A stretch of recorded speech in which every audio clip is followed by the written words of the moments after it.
L'association Inserfac porte sur le Puy-de-Dôme 11 ateliers chantiers d'insertion.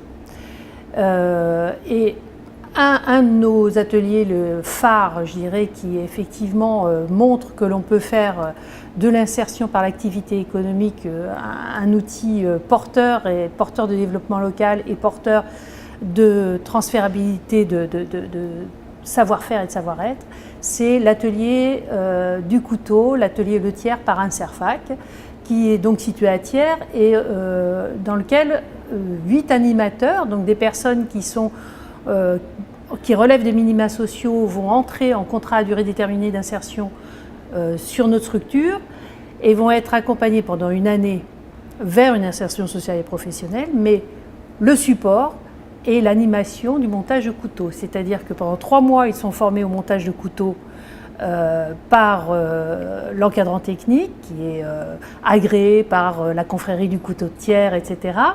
Et ils sont formés avec l'Office du tourisme, avec le musée de la coutellerie, pour connaître toute l'histoire et tout le montage du couteau. Et puis dans la dernière partie du contrat des personnes, on les accompagne vers leur projet qui n'est pas forcément la coutellerie.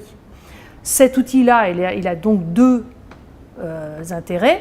C'est le développement, être acteur du développement local et donc de tout ce qui est tourisme.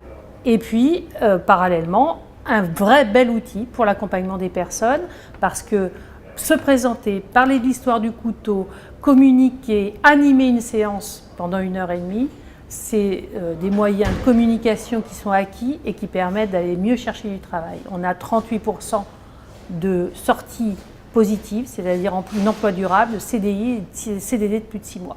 Sur cet atelier du couteau, on a été aidé sur de l'investissement par la région, etc., lorsqu'on l'a créé, et sur la création du poste d'encadrant technique. Mais ça peut être une partie, effectivement, c'est ce qui existait sur la région Auvergne, c'était effectivement de l'appui à l'investissement et de l'appui à l'encadrement. C'est important de pouvoir maintenir ce genre de choses. On est quand même sur des schémas économiques un peu fragiles. En revanche, nous, ce qu'on souhaite aussi, c'est pouvoir peut-être avoir des marchés. On n'est pas que sur de la subvention.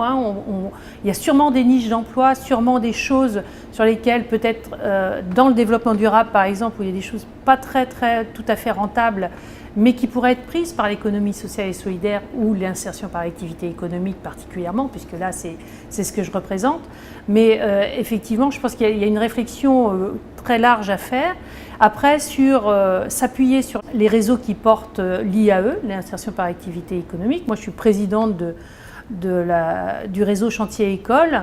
Et je pense que ça, c'est des vecteurs qui sont importants parce qu'ils connaissent bien leurs adhérents et les partenaires et les manques qu'il pourrait y avoir ou les apports qu'il pourrait y avoir par nos structures.